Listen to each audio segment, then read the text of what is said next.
I'm Nancy. And welcome to episode 4 of Let's Get Digital.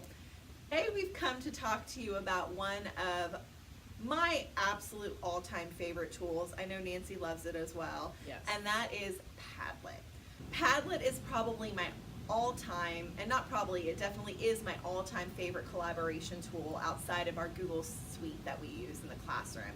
And that's because it allows for so much customization. The uses are endless, and it really just has great features. They are always coming up with new additions. It's been around for a long time.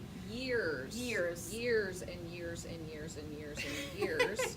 Because I've been in the classroom for years, and it's been here as long as I can remember. Yeah, and that really shows the longevity of a product when it's been around for a long time. It's been consistent. It never, I'm never like, oh, something weird is happening with Padlet. And up until Tuesday, it's always been free. We're going to talk about that in a minute.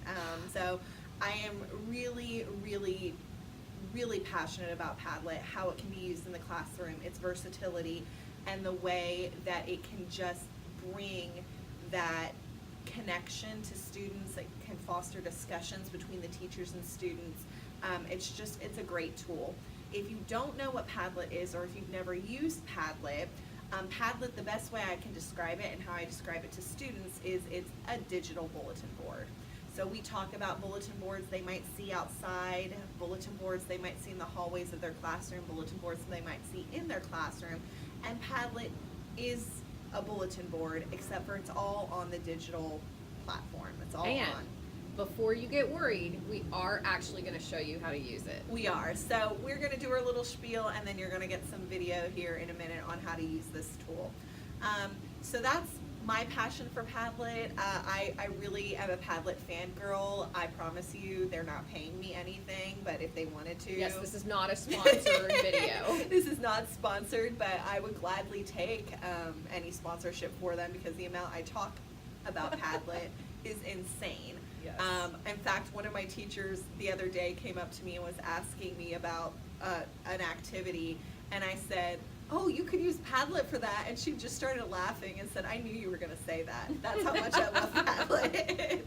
So without further ado, Nancy's going to be talking a little bit about the paid version of Padlet, which just was released Tuesday. So it was a very sad and honestly shocking day on Tuesday when it was announced by Padlet that they were moving to a paid structure. Julia and I just spoke or just presented at TCEA, and we talked about Padlet, and I believe we said in that presentation, we believe Padlet will always be free. It has always been free. Why would they start charging now? Years and years later. And now here we are. These are the things that break our hearts, instructional technology-wise. But I have to say that the more research I've done, I do believe that that Padlet is trying to find a middle ground. Like, we understand that tech tools all the time, they have to pay their staff, they have to pay to keep the lights on, all of that stuff. But, so you can use Padlet free, no problem.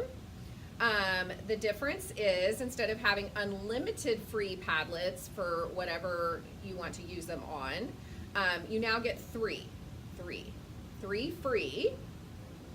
The cool thing is, though, unlike S'more, who went paid and changed their whole free structure, with Padlet you can delete an old Padlet that you've already used and you're done with. After you've exported it in whatever way you want to, you can delete it, and you still have 3 free.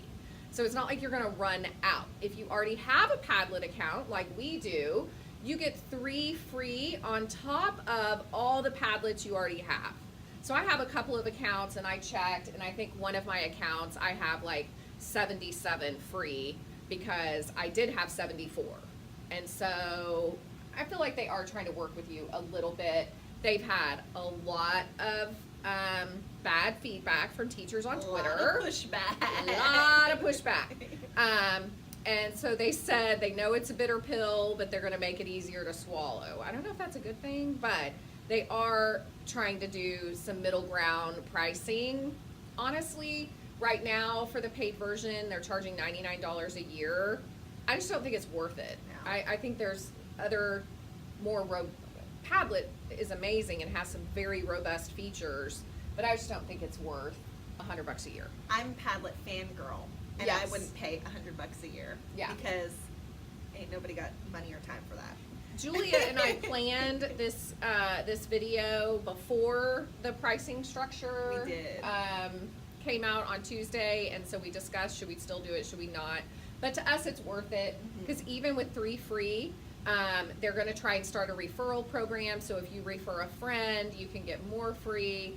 I just feel like because of the multiple ways you can export your Padlets, that you can delete them and create new ones. Yes, and I do like that you can delete and create new ones, because now this 3 free, of course, is just for people who are brand new starting accounts today. They would only get the 3 free. But if you already have an account and you've got 77 in there, like Nancy said she did, she deletes one, she still has that 77. Another thing to talk about real quickly, because we know you don't have time to listen to us talk forever, is terms of service. So Padlet is one of those tools that you need parent permission. It's one of those that at the very beginning of the year, with those permission slips that we shared out, and if you need them, contact us, we can get them to you. The Padlet's just one of those, they have to be 13. They have to have parent permission under the age of 13 to use or create an account. So we want to make sure before we go into showing you Padlet that you understand that you do need parent permission for that. And don't fret, 4th and 5th grade teachers. It can be used on the web. So the web version works on the iPad almost as well as the app.